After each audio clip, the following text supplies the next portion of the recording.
Alhamdulillahirabbil alamin. Kita ucapkan syukur kepada Allah Subhanahu wa taala yang telah mempertemukan kita kembali di acara Sister ini.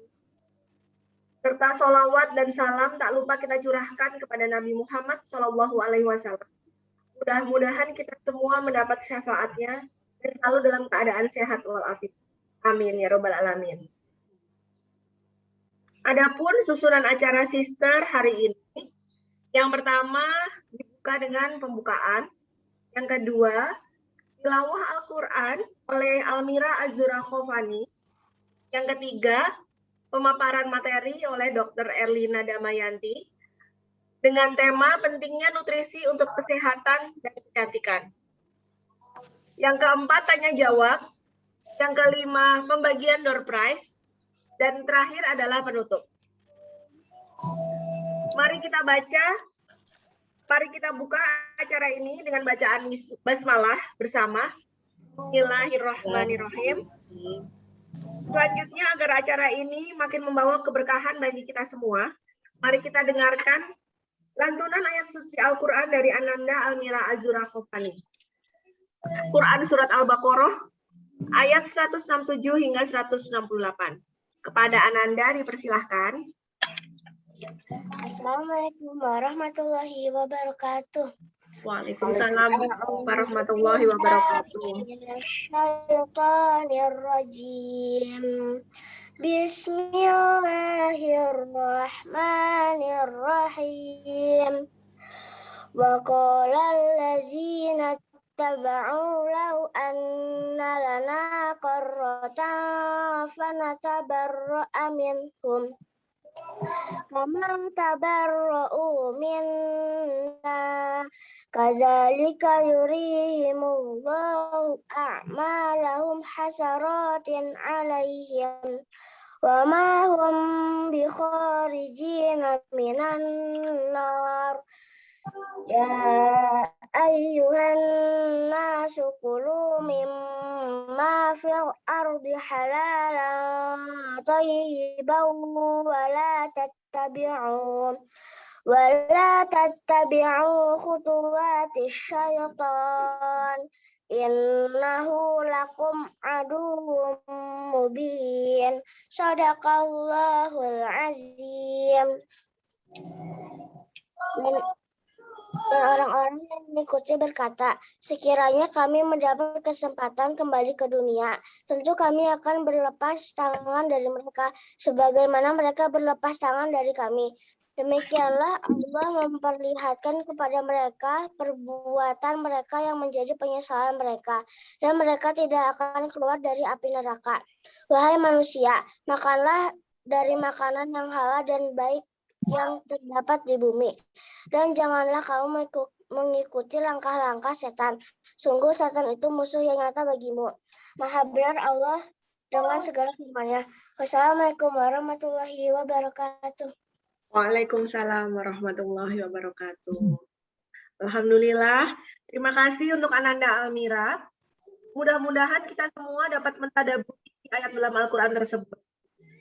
Selanjutnya, kita akan mendengarkan pemaparan materi dengan tema pentingnya nutrisi untuk kesehatan dan kecantikan oleh pembicara kita hari ini adalah Dr. Erlina. Sebelumnya, saya akan membacakan CV dari beliau. Nama Erlina Damayanti, biasa dipanggil Lina. Betul begitu ya, Dok ya? Iya, betul. Tempat tanggal lahir, Jakarta, 15 September 1978. Statusnya sudah menikah dan memiliki 3 putri dan 1 putra. Beliau lulusan dari Fakultas Kedokteran Universitas Padjadjaran dan kegiatan beliau sekarang adalah sebagai dokter umum dan sebagai ibu rumah tangga. Mangga Dr. Erlina dipersilahkan. Ya, terima kasih atas kesempatannya. Saya belum bisa share ini ya, file ya. Oh, sebentar teh.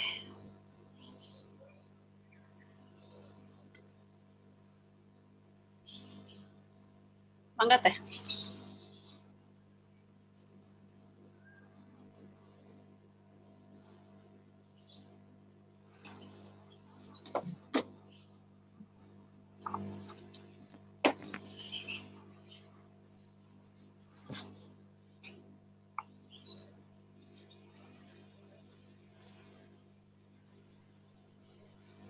Sebentar ya saya. Enggak banget teh.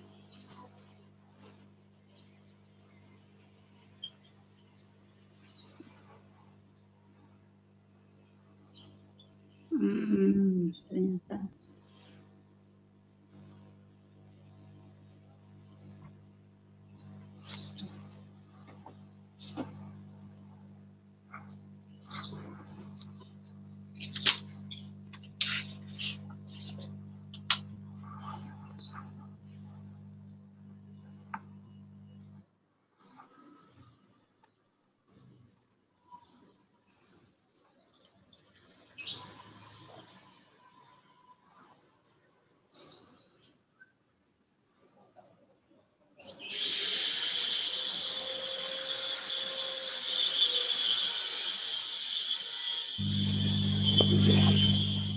Ibu nanti mungkin yang kalau ada yang ditanyakan boleh langsung di kolom chat ya Bu ya.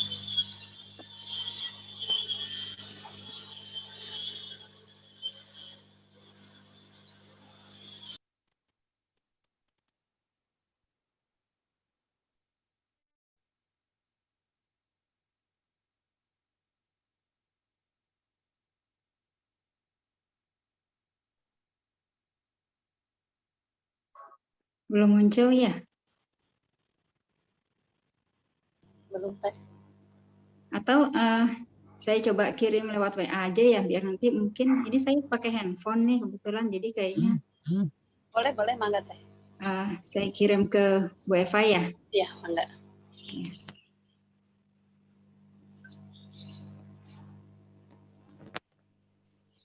Ya.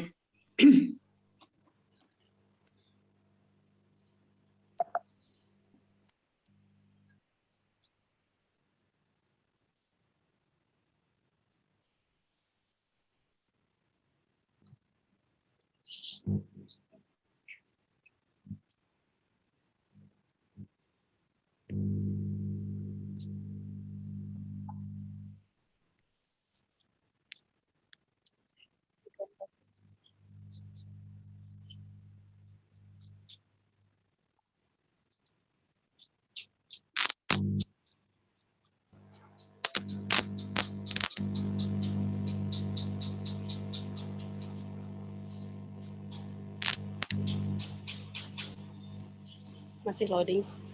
Masih loading. Iya. Sedap.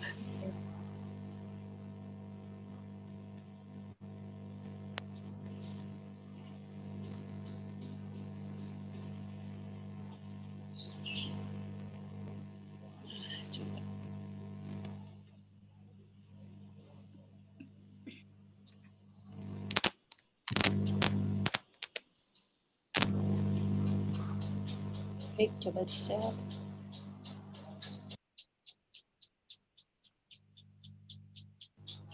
Ini ya Teh, ada muncul?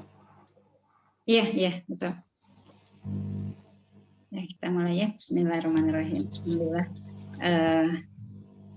Ini untuk yang kedua kali ya, saya diberi kesempatan untuk kembali Iya.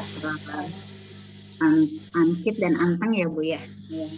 Jadi ya ini tema kali ini permintaannya ini tentang nutrisi untuk kesehatan dan kecantikan. Yuk Bu, slide berikutnya Bu. Enggak. Kan kalau dari tema kan nutrisi ya untuk kesehatan dan kecantikan. Nah, kita bahas tentang nutrisi itu dulu gitu ya. Nutrisi itu apa sih gitu ya? Nah, kalau dalam penjelasan ya, nutrisi itu adalah zat yang dibutuhkan oleh tubuh untuk menjalankan fungsi normalnya gitu. Jadi bagaimana nanti kan ada organ-organ tubuh ya, seperti juga sistem ya di dalam tubuh ya. Ada sistem pencernaan, pernafasan, kemudian ada peredaran darah. Nah, semuanya itu kan butuh berjalan dengan baik ya, berfungsi dengan baik. Nah, itu dibutuhkan nutrisi gitu. Nah, kemudian juga ada fungsi untuk pertumbuhan seperti pada anak-anak ya yang menjadi remaja dewasa itu kan ada pertumbuhan di tulangnya gitu ya, kemudian di ototnya gitu. Dan selain untuk fungsi dan pertumbuhan, nutrisi itu juga berguna untuk pemeliharaan gitu. Kadang ada sel-sel tubuh yang perlu diperbarui ketika rusak atau sudah tidak berfungsi dengan baik gitu. Nah itu diperlukanlah nutrisi gitu. Nah kalau untuk kita ya dalam agama kita, Allah itu memerintahkan makanan yang kita makan itu ada 2 syaratnya gitu. Yang pertama halal, yang kedua adalah thayyib gitu. Jadi kalau dipikir-pikir memang agama kita itu cukup lengkap ya aturan-aturannya gitu. Jadi bukan cuma halal aja gitu. Karena memang ternyata kesini kita itu diperlukan ya pengaturan makanan ya yang mungkin ini bisa dimasukkan kategori thayyib gitu. Jadi kalau halal itu kategorinya sudah jelas ya sesuai syariat gitu. Nanti ada yang dari cara mendapatkannya, kemudian jenis makanannya gitu. Apakah dia sesuai dengan syariat apa tidak gitu. Nah, kemudian yang thayyib ini bisa jadi berbeda-beda tiap orang. Kalau halal kan udah mutlak gitu ya. Nah, thayyib ini bisa jadi nggak sama gitu. Sesuai kebutuhannya gitu ya.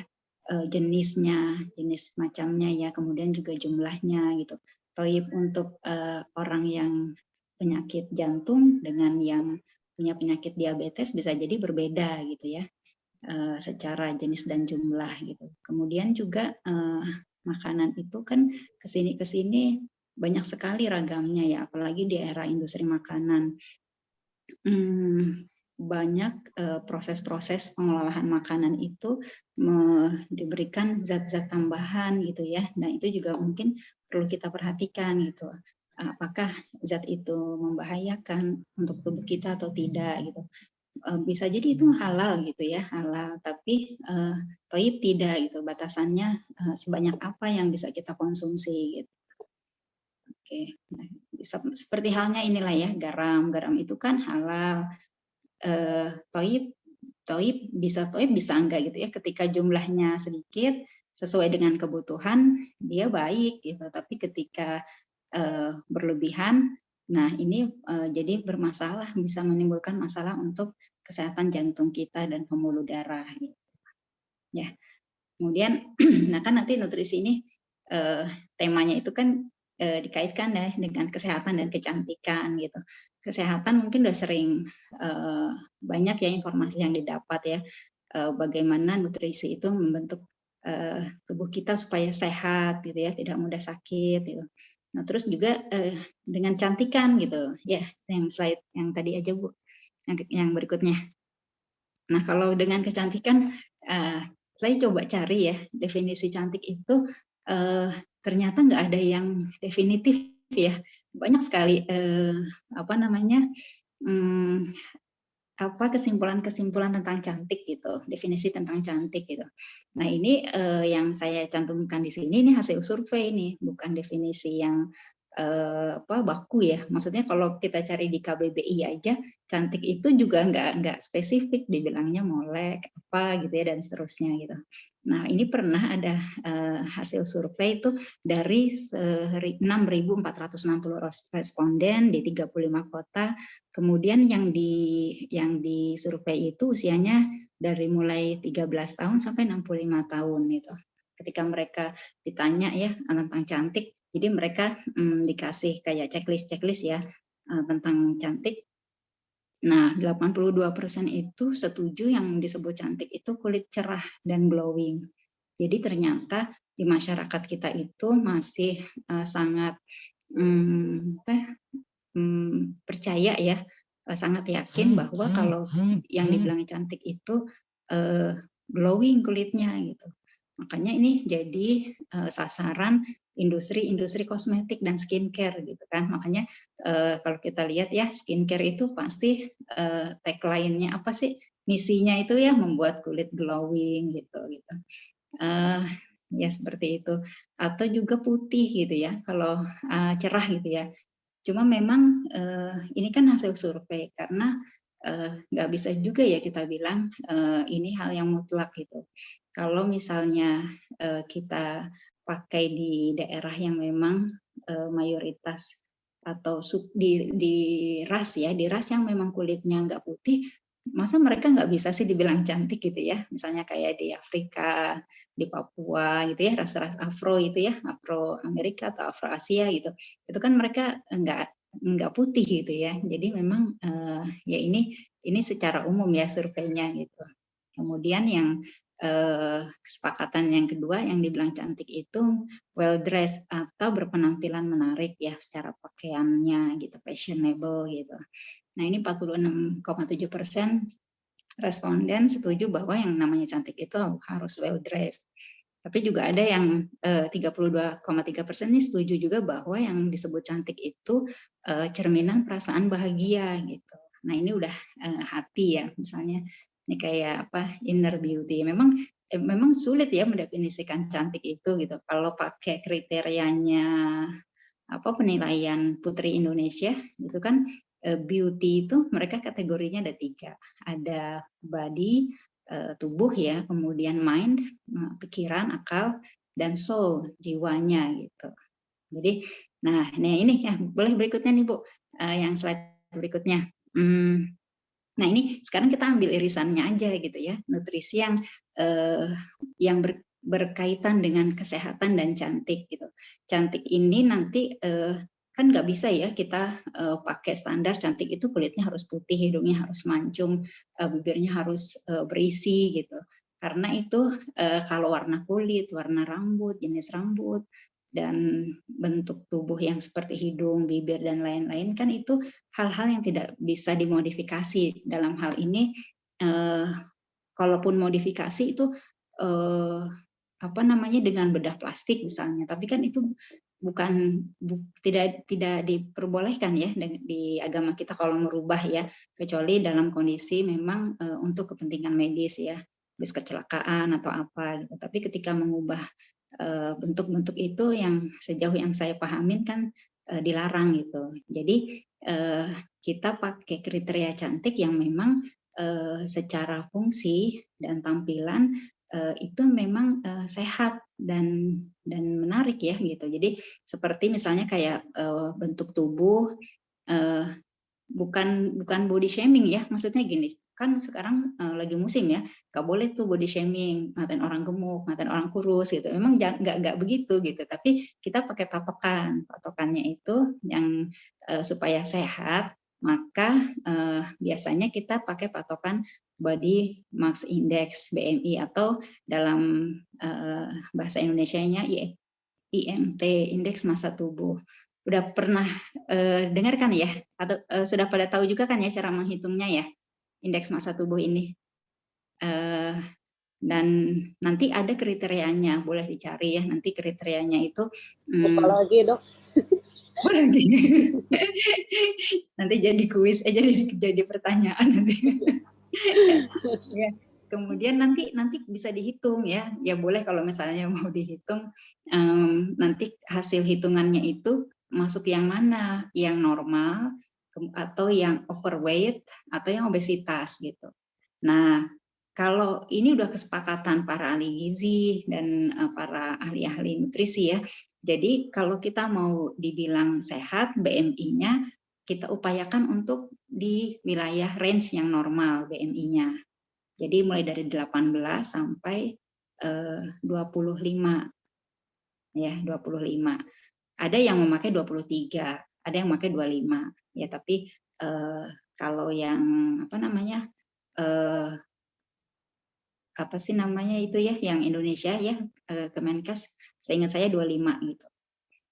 Nah, kemudian lingkar perut ini juga untuk bukan berarti kita sasarannya apa sih six-pack flat gitu ya, slim gitu.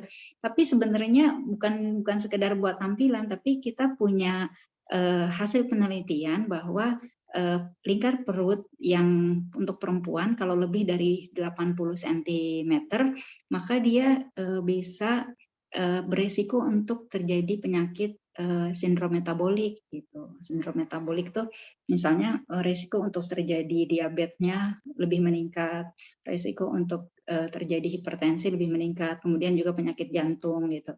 Makanya inilah yang kita pakai ya, sehat dan cantik ini, BMI, lingkar perut, kemudian juga kondisi kulit, kondisi rambut, kulit yang baik itu yang kelembapannya terjaga, tidak kusam, tidak pecah-pecah gitu ya.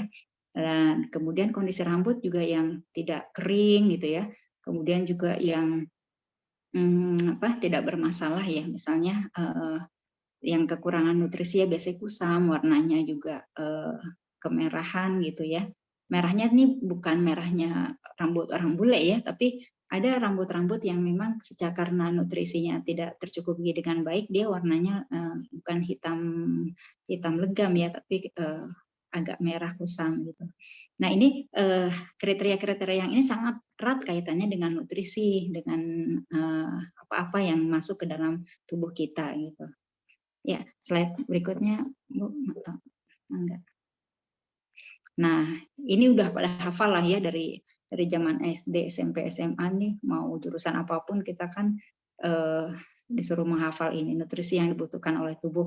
Secara umum kan ada yang makro. Yang makro itu karbohidrat, protein, lemak gitu ya. Kemudian nanti ada yang dibutuhkannya sedikit, tapi walaupun sedikit tuh tidak boleh tidak ada gitu, karena penting juga kepentingannya, yaitu adalah vitamin dan mineral. Nah, kita bahas satu-satu. Slide berikutnya, Bu. Nah, ini karbohidrat. Karbohidrat ini mungkin banyak ya kandungannya dalam makanan pokok atau zat pati gitu. Jadi bahan penukar ya istilahnya nih macam-macam nih, bisa beras aja ada yang beras putih, beras merah, beras hitam, beras coklat gitu ya. Kemudian bisa dari gandum nanti produknya banyak ya, ada roti, ada pasta gitu. Kemudian jagung tuh di daerah-daerah tertentu ya banyak masih mengkonsumsi jagung gitu. Kemudian ada juga tepung-tepungan sebangsa kayak sagu atau ubi. Ubi ini masih masuk juga zat pati ya yang kaya akan karbohidrat. Kemudian juga kentang gitu ya. Kalau untuk orang-orang di Eropa atau Amerika, mereka mungkin lebih sering mengkonsumsi produknya gandum dan kentang gitu ya. Jadi mau roti, pasta gitu. Sementara kalau di kita banyak menggunakan beras di Indonesia ya. Slide berikutnya boleh, Bu. Nah, ini protein. Protein ini ada dua kategori ya, yang hewani dan nabati. Kalau yang hewani ini ikan, daging, ayam, susu, produknya susu ya, keju, yogurt gitu ya, tuh banyak proteinnya juga. Telur juga. Nah, kemudian ada yang nabati. Nabati ini kita juga kaya gitu ya, di Indonesia ini ada tempe, tahu, produk kedelai ya, terus ada juga kacang hijau, kacang apalagi sih yang macam-macam ya, kalau kita lihat itu kan ada kacang merah, namanya juga macam-macam ya, kacang merah itu saya juga lihat itu berkaya akan protein kandungannya. Nah, kemudian selanjutnya slide berikutnya adalah lemak. Nah, ini lemak. Jadi kadang kita nih perempuan suka musuhan ya dengar kata lemak gitu. Padahal lemak nggak jahat gitu. Padahal kita perlu lemak gitu. Apalagi perempuan itu secara proporsi lemak itu lebih banyak dibandingkan laki-laki. Makanya kan tubuh kita tuh lebih empuk ya dibanding tubuhnya bapak-bapak itu gitu.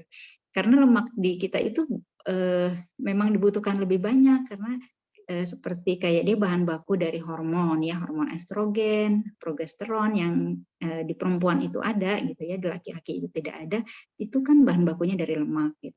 Kemudian juga kolesterol gitu. Kolesterol itu kan juga dibutuhkan gitu, sebetulnya gitu.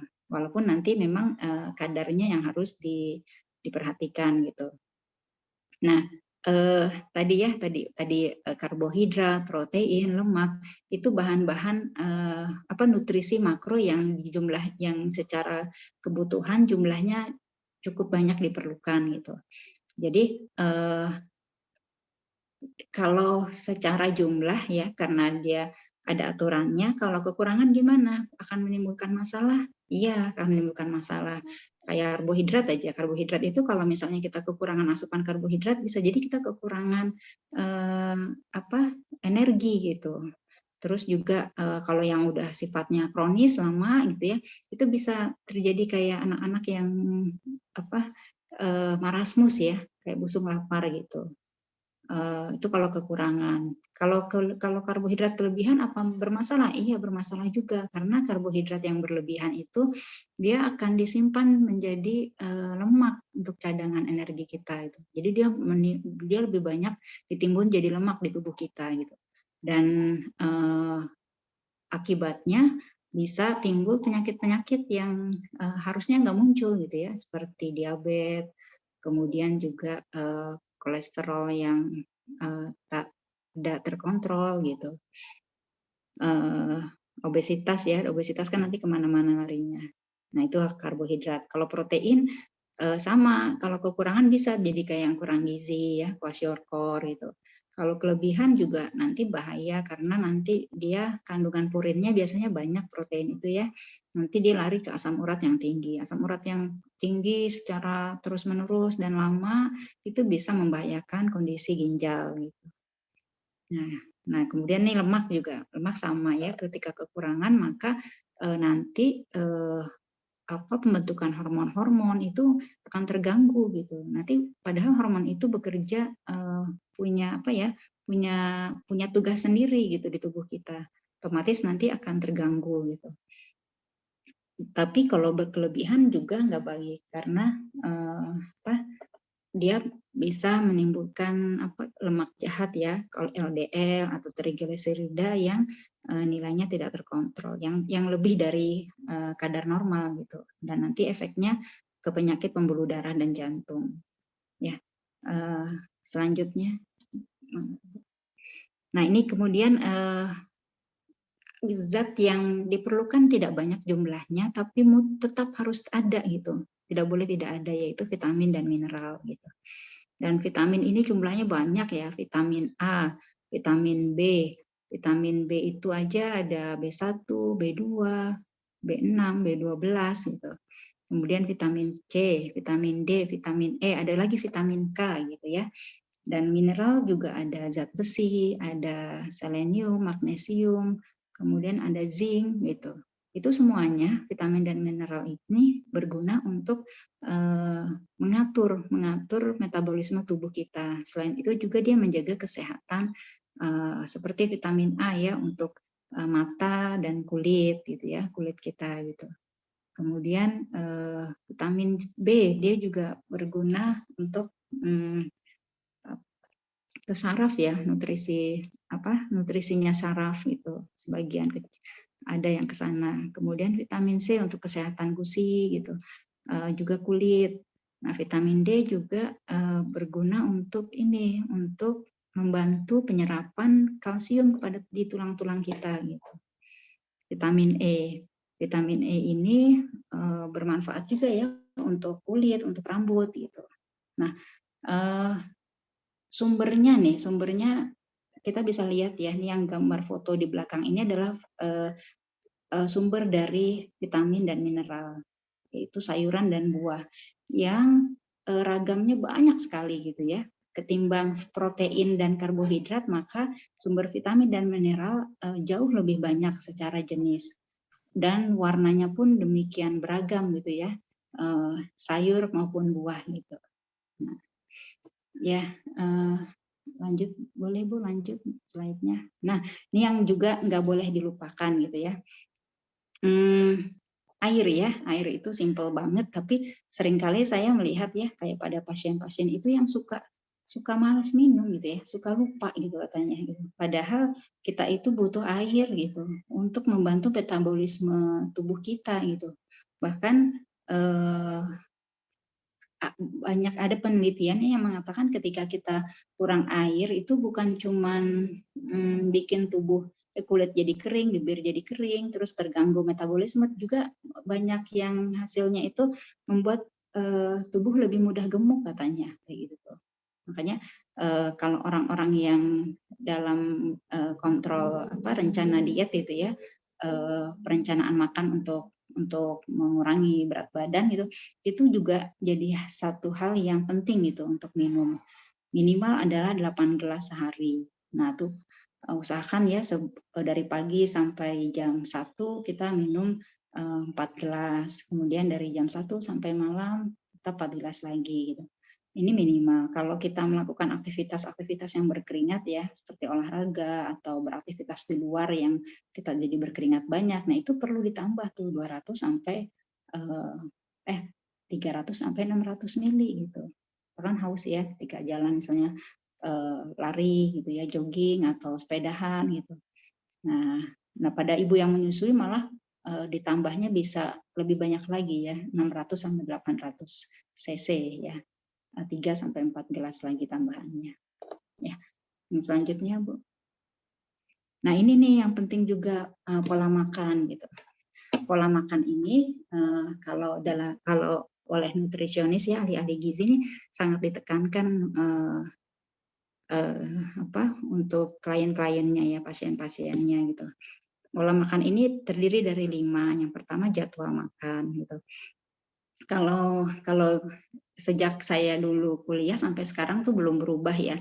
Jadwal makan itu biasanya dibagi 5 kali gitu. Kayak obat ya, obat kan ada yang sekali, ada yang 3 kali. Nah, kalau makan itu 5 kali gitu. 5 kali itu tersebar di 3 makan utama dan 2 makan cemilan gitu. Jadi makan utama itu makan pagi, makan siang, dan makan malam. Kemudian cemilan dan makan siang, dan di antara makan siang dan makan malam. Kayaknya slide berikutnya deh, boleh Bu, ini ada tentang jadwal makan. Nah ini ya, nah ini sarapan misalnya, sarapan itu ini sebenarnya tergantung kebiasaan ya. Kalau saya tulis di sini jam 6 sampai jam 8, karena ada yang memang dia sarapannya awal karena harus beraktivitas kerja ataupun sekolah atau kuliah gitu.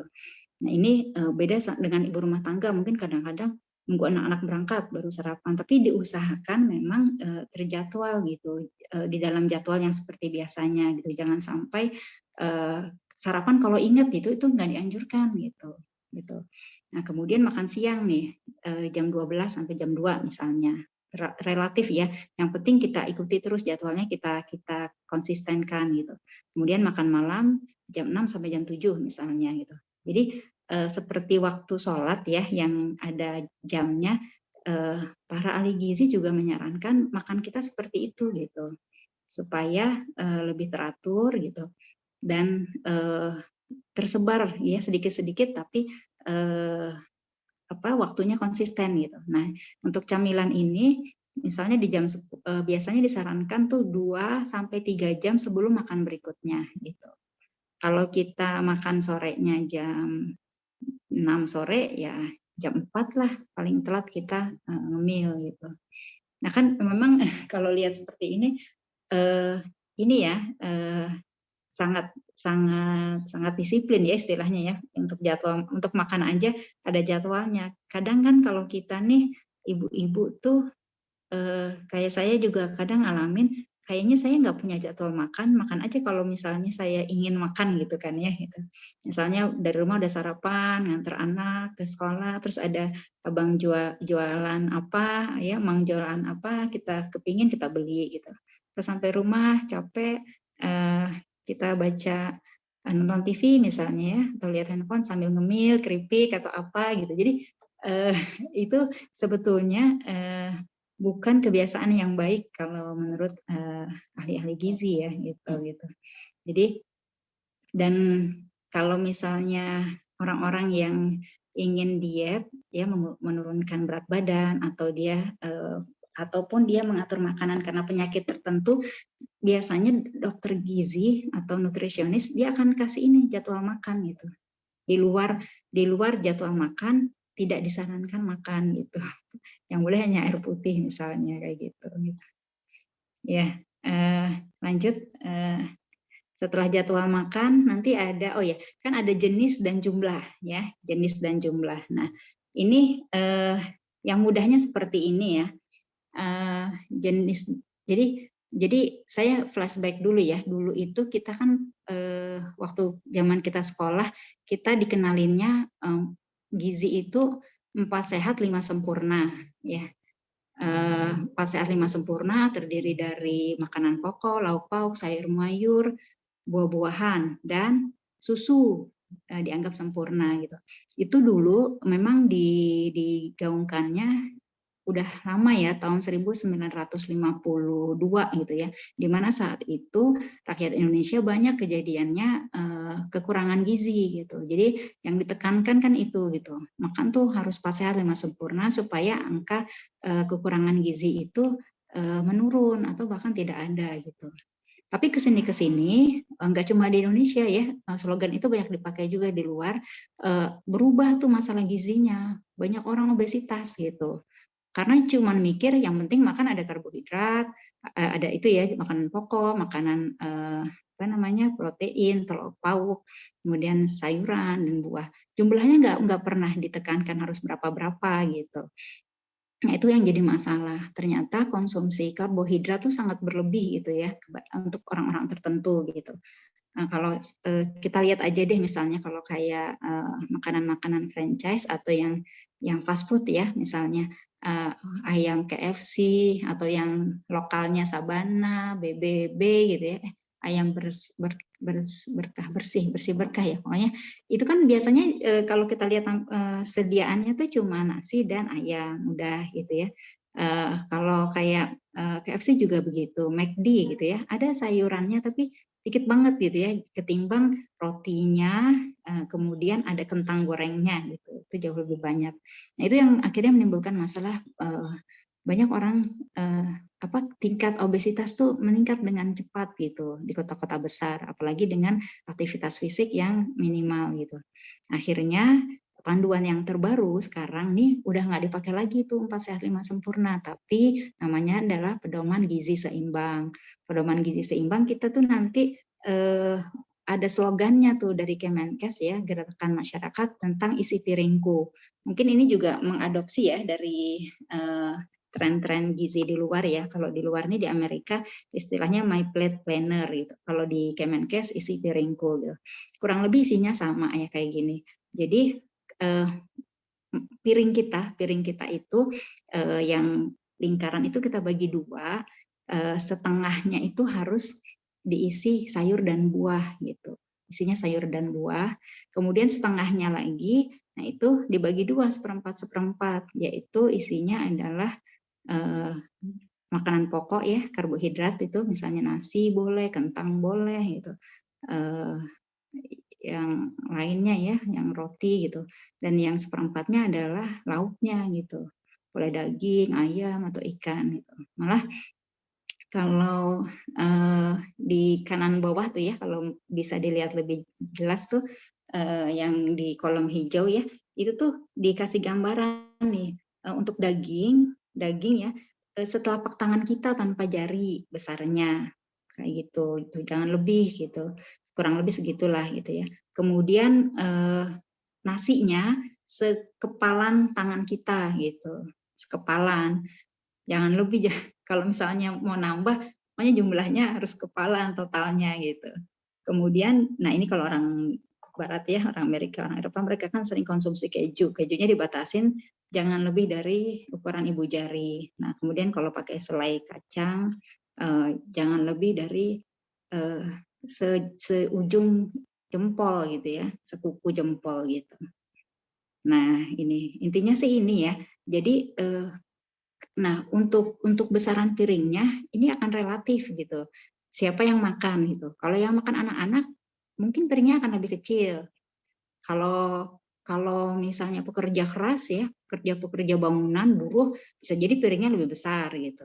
Atau orang-orang yang dewasa yang sedang punya program ingin menurunkan berat badan, piringnya lebih kecil gitu. Tapi proporsinya tetap sama gitu. Setengahnya sayur dan buah, kemudian setengahnya lagi adalah diisi karbohidrat dan protein. Kemudian ini kalau untuk susu boleh nih ya tambahan sebagai pelengkap gitu, dan tidak wajib ya sifatnya gitu. Nah kemudian air putih juga ditekankan di sini. Ya, boleh slide berikutnya Bu. Nah ini porsi makan yang saya bilang tadi. sebesar apapun piringnya gitu ya, komposisinya harus lengkap gitu. Ada nasi atau karbohidrat, ada sayur, ada buah-buahan. Nah, cuma kalau ini ya nggak ideal ya kalau kita lihat nih, proteinnya lebih banyak ya dari sayurannya nih kelihatannya. Tapi pesannya harus lengkap proporsinya, komposisinya gitu. Jangan sampai karena piringnya kecil, saya makan ayam sama sayurnya aja gitu. Saya makan nasi sama ayamnya aja misalnya gitu. Itu yang tidak disarankan gitu. Ya, lanjut. Nah, waktu makan sekarang. Waktu makan itu antara pagi dan malam ya. Jadi sebaran banyak makanan gitu. Ternyata kalau dari penelitian itu yang banyak makan di malam hari gitu ya, itu kecenderungannya lebih gemuk gitu. Mungkin karena ya bisa kita logikakan ya, kan kebanyakan kalau setelah malam kan kita nggak banyak beraktivitas ya. Jadi kemungkinan mungkin apa yang kita makan tuh tidak terpakai ya, tidak terbakar kalorinya gitu. Makanya kecenderungannya ketika sebaran makan kita banyak di malam hari itu lebih mudah membuat tubuh jadi gemuk ketimbang kita makan banyak di pagi hari gitu, atau di siang hari.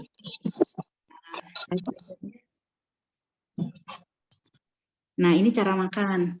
Cara makan ini ada dua, cara cepat dan cara lambat. Maksudnya orang yang makannya cepat sama orang yang makannya lambat atau santai ya, ngunyahnya santai. Ini dari penelitian juga ternyata orang yang makannya cepat-cepat gitu ya, itu lebih kebanyakan lebih mudah untuk terjadinya gemuk ketimbang orang yang makannya santai, ngunyahnya santai gitu. Ini kenapa? Karena ketika makannya cepat-cepat ada keterlambatan sinyal ya, pesan yang disampaikan oleh lambung ke otak gitu. Bilang lambung ini nanti laporan ke otak, udah kenyang gitu, udah kenyang gitu. Ketika udah kenyang biasanya kan kita udah nggak kepingin makan lagi gitu, otak kita tuh ngatur gitu.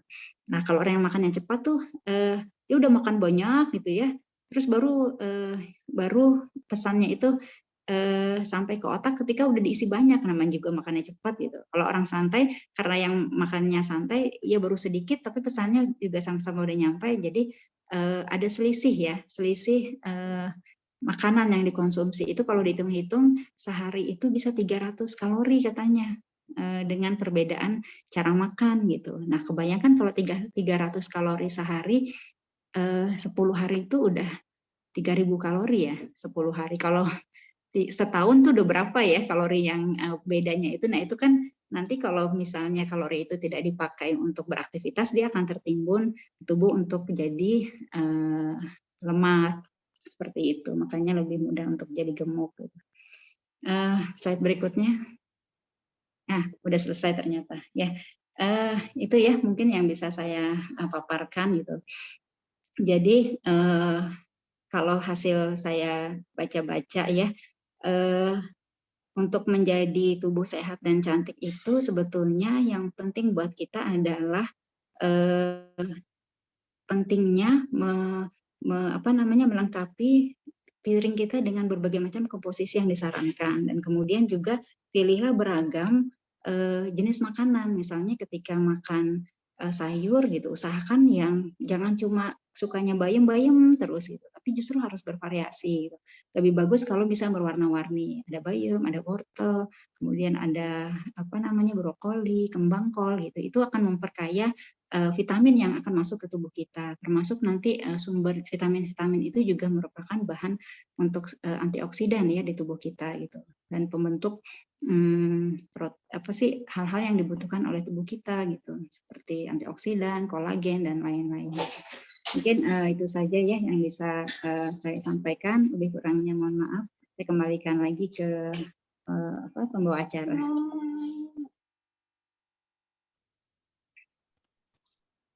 Hatur nuhun untuk paparannya, Dr. Erlina. Selanjutnya, jadi kalau bisa saya simpulkan lagi ya dok ya. Jadi makanan itu yang pertama harus halal dan thayyib, begitu ya dok ya. Terus nutrisinya lengkap semuanya dari mulai karbohidrat, protein, lemak, mineral, vitamin, semuanya lengkap. Terus komposisinya juga seimbang, tidak berlebihan kita makannya sesuai kebutuhan, dan variasi makanannya juga berbagai macam. Begitu ya dok ya? Selanjutnya akan ada sesi tanya jawab. Mangga untuk 3 pertanyaan. Sebelumnya saya akan umumkan bahwa 2 penanya pertama akan mendapatkan door prize. Mangga yang mau bertanya. Ya, saya Bu. Ya, mangga Ibu Tintin. Tintin ya. Saya Bu. Ya. Ibu Tintin mungkin? Ya, saya Bu. Ya, mangga. Lalu nanti Ibu Dwi ya? Ya, Ibu Tintin yang pertama, hapunten dari mana Ibu Tintin? Saya dari Bandung, dari Amkid, Antapani Kidul. Oh iya, mangga. Apa Bu yang mau ditanyakan?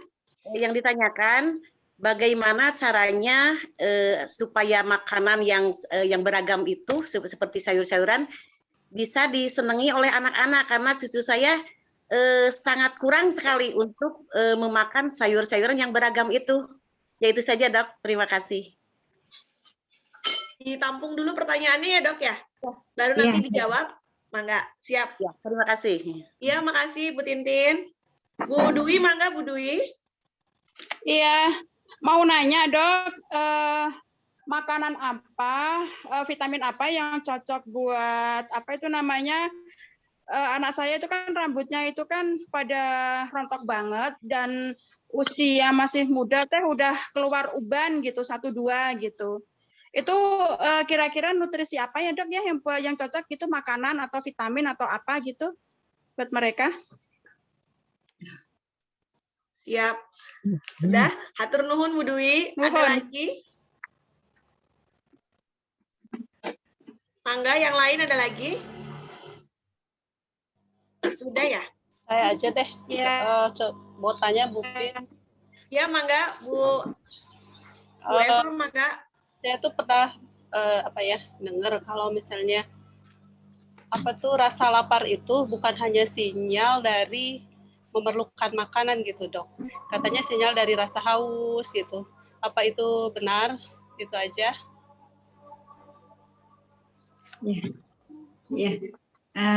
Saya coba jawab ya dari yang pertama di Bu Tintin tentang bagaimana mengenalkan sayuran beragam. Ya, anak-anak beragam sayuran. Jadi ini pernah ya disampaikan oleh seorang spesialis anak gitu ya, bahwa memang ini perjuangannya berat ya, mengenalkan anak itu suka sayur gitu.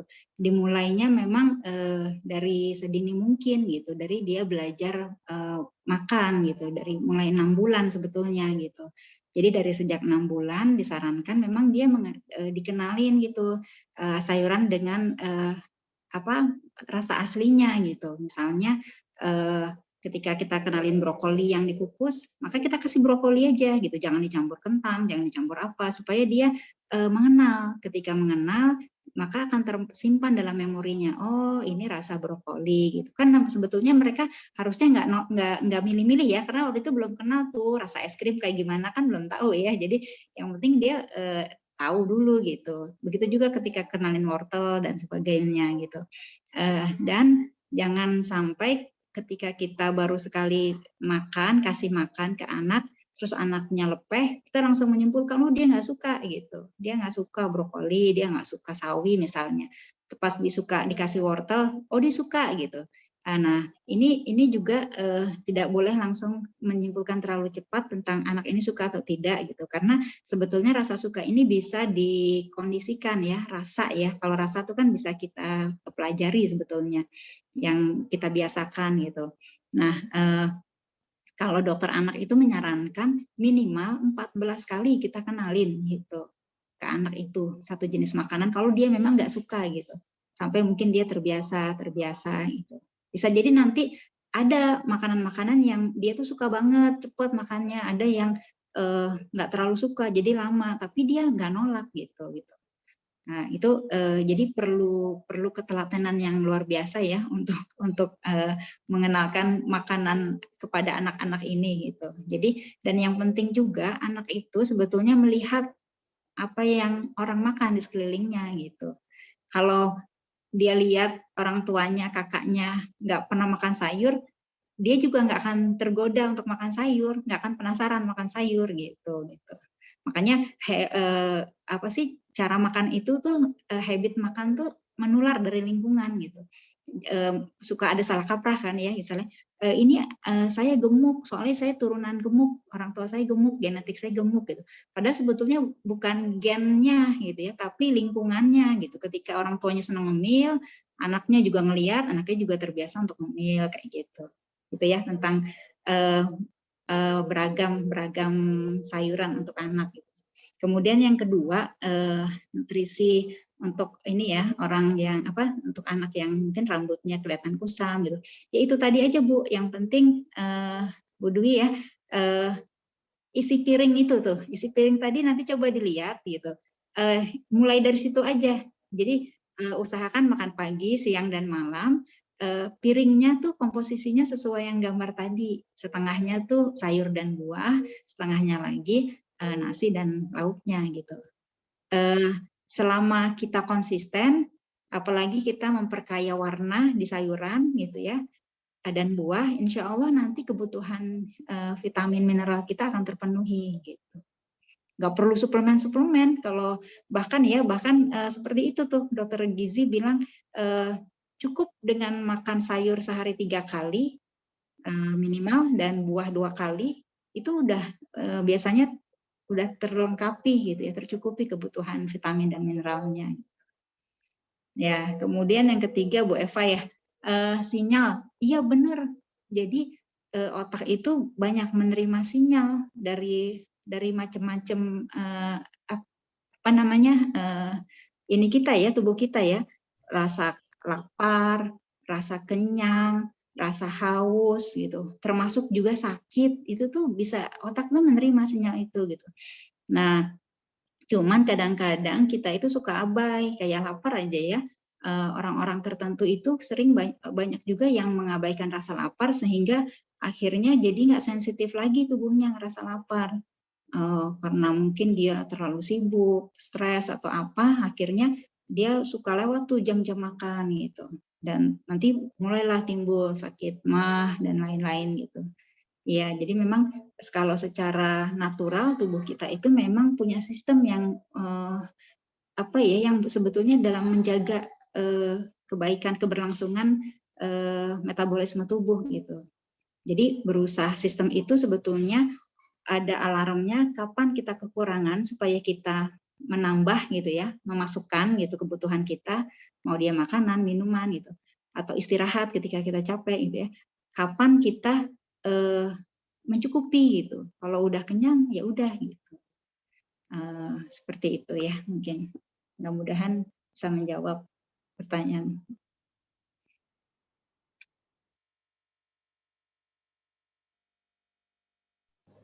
Terima kasih Dok untuk jawabannya.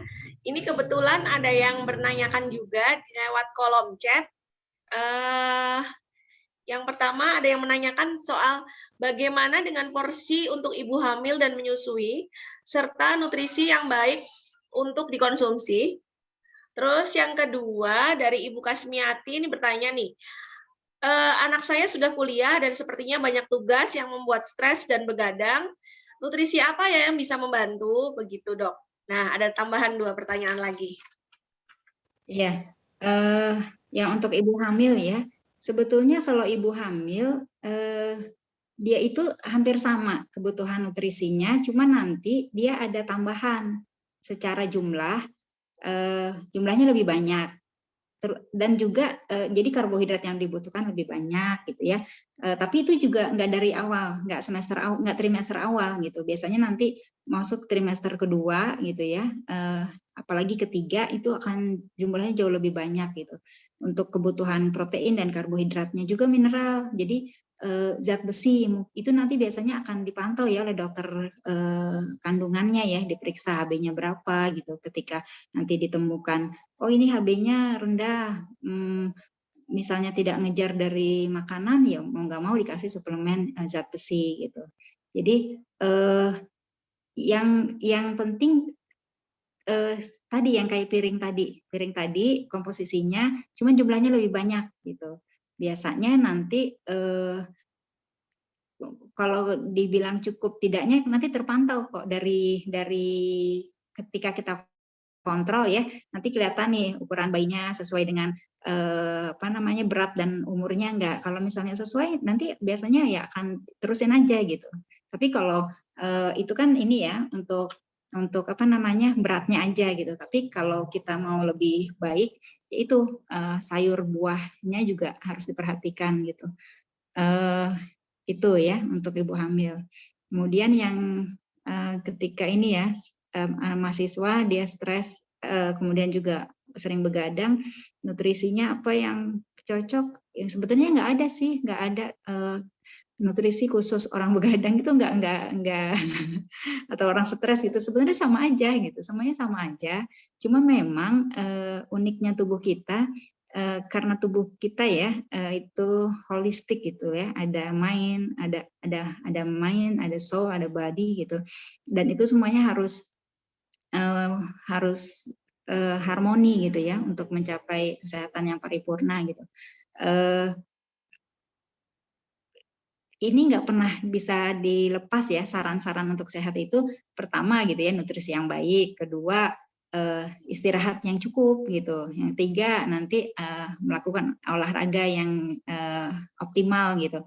Nah itu memang berkaitan gitu. Jadi sebetulnya sih kalau secara nutrisi nggak ada yang perlu diperhatikan kayak gimana tuh enggak gitu. Tapi justru yang harus kita evaluasi lagi adalah pola istirahatnya gitu ya. Kemudian manajemen stresnya supaya tubuhnya itu bisa tetap sehat gitu. Karena mau dikasih nutrisi apapun, ketika orang itu kekurangan istirahat atau hampir tidak pernah olahraga, akan beda hasilnya gitu. Walaupun sama-sama nutrisinya baik gitu ya. Karena itu semuanya dibutuhkan gitu. Yang tadi ya, nutrisi, istirahat, mengelola stres gitu, olahraga gitu. Penting semuanya. Ya itu mungkin yang bisa saya. Boleh tanya nggak satu lagi? Boleh, Mangga? Iya. Mangga, Bu Fitri. Dok, mau tanya dong dok, ada nggak dok hubungan antara hormon dengan keringnya kulit dok? Saya kan udah menopause 5 tahun. Nah itu tuh kulit saya tuh kering banget. Saya udah berusaha umpamanya makan, kalaupun saya ke dokter kulit, cuman dikasih krim, selesai ya itunya. Tapi nanti begitu lagi gitu dok. Nah kalau kayak gitu gimana dok? Iya betul, memang ada hubungannya gitu. Hormon estrogen itu memang dia membuat kulit lebih kencang gitu ya. Kemudian juga dia melembabkan gitu. Ketika hormon itu berkurang jauh gitu ya ketika menopause, ya itu efeknya gitu. Nah, yang jadi yang mendasar mungkin ya Bu, yang perlu dicoba itu coba perhatikan nutrisinya dulu Bu. Yang tadi seperti yang disarankan oleh ahli gizi ya, mencoba memenuhi kebutuhan mineral, vitamin itu ya, yang berhubungan juga untuk kelembapan kulit gitu. Dan yang penting juga minum air, kecukupan air Bu. Selama ini mungkin diingat-ingat lagi, cukup nggak minumnya gitu ya? Air sih saya banyak dok. Banyak ya? Tapi saya bingung aja gitu kadang, kalaupun umpamanya disarankan kalau teman-teman saya gitu, ini pakai hand body, masa saya mandi pakai hand body gitu loh biar nggak kering. Tapi memang kalau minum sih insya Allah, nah cuman kalau nutrisi, nah mungkin mesti saya perbaiki lagi dok. Ya, jadi memang itu ya, maksudnya kalau kulit ini kan masalahnya asupan dari luar sama dari dalam. Yang dari luar itu justru sangat minimal. Misalnya kayak obat itu ngobatin ya, tapi ketika obat stop dia akan timbul lagi kering-kering. Bisa jadi memang nutrisi yang diambilnya belum mencukupi gitu Bu gitu. Ya kayak pohon aja ya, ketika daunnya kita bersihin, gosok-gosok pakai minyak biar mengkilat, tapi ketika nutrisinya yang akar dapetin nggak cukup kan akan beda ya, maksudnya tampilannya dia, kesegarannya gitu ya. Misalnya nggak disiram-siramin pohonnya, walaupun kita gosok-gosok biar mengkilat, dia tetap aja kelihatannya kering gitu. Makanya ya kita coba aja dulu ya Bu ya, kita coba asupan vitamin dan mineralnya diperhatikan gitu. Mungkin kalau ternyata masih nggak juga, nah itu mungkin perlu konsultasi ke dokter endokrin gitu Bu. Gitu. Tapi kebanyakan sih dari nutrisi sih kebanyakan ya. Cuman kadang gini juga Dok, kalau umpamanya gini ya Dok, kan tidak haid ya, tapi pada saat waktunya haid, nah itu tiba-tiba kulit halus sendiri, walaupun saya nggak haid gitu, hanya waktunya aja. Bisa begitu nggak Dok kira-kira? Saya malah, nah itu jadi ini masukan buat saya ya, nanti saya coba cari lagi. Maksudnya ada nggak yang mendasarinya gitu ya, secara sains gitu ya? Iya, nggak, saya juga aneh, saya kan umpamanya inget ya Dok, ini tanggal segini sih saya haid gitu kan. Nah, kok tiba-tiba kulit saya tadinya merah-merah Dok, saya tuh kalau merah tuh sampai iritasi tuh beneran iritasi Dok, sampai yang perih-perih gitu. Nah, tapi pas udah ini, pas jadwalnya, tiba-tiba jadi glowing sendiri gitu loh Dok. Jadi halus sendiri, aneh. Iya. Saya malah ya nanti coba saya cari jawabannya ya, saya coba cari info tentang itu gitu. Iya, makasih banyak Dokter. Ya, sama-sama Bu. Itu glowingnya tanggal 1 nggak Bu Fit? Itu terpengaruh gajian itu.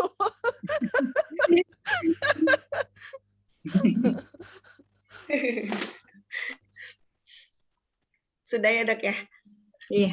Ya, hatur nuhun untuk paparannya. Selanjutnya silakan Bu Fitri yang mengumumkan pemenang yang mendapatkan door prize. Ini kita ada 3 nih pemenang door prize.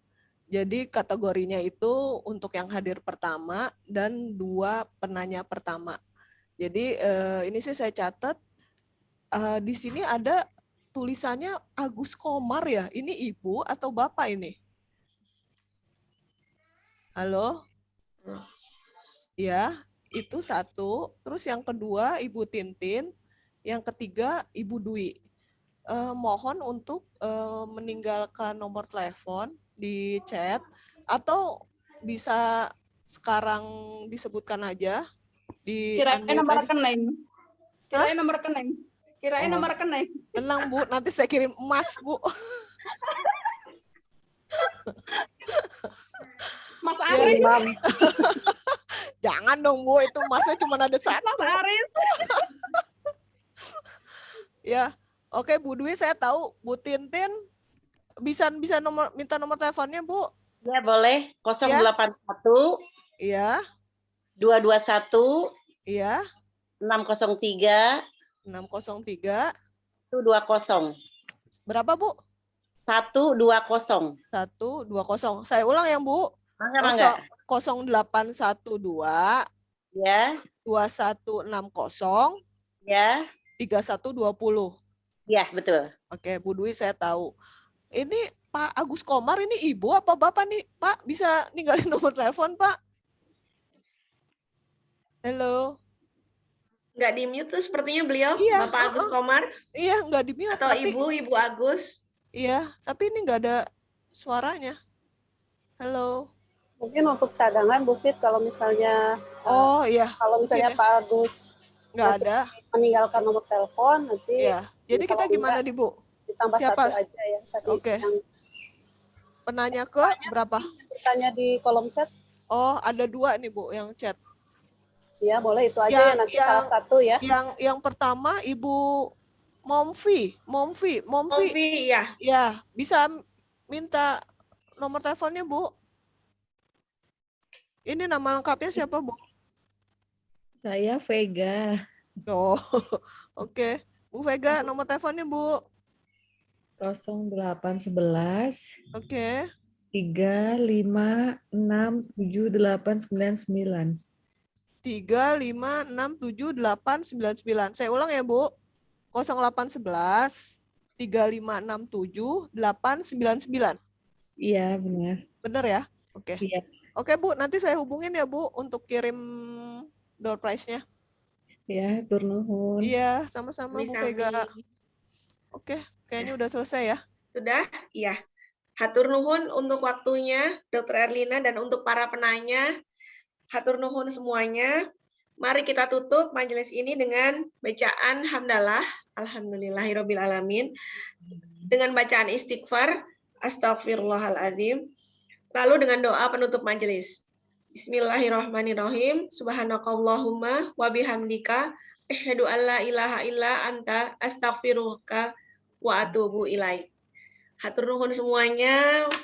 Wassalamualaikum warahmatullahi wabarakatuh. Waalaikumsalam warahmatullahi wabarakatuh. Hatur nuhun, Dok. Hatur nuhun, Dok. Semuanya.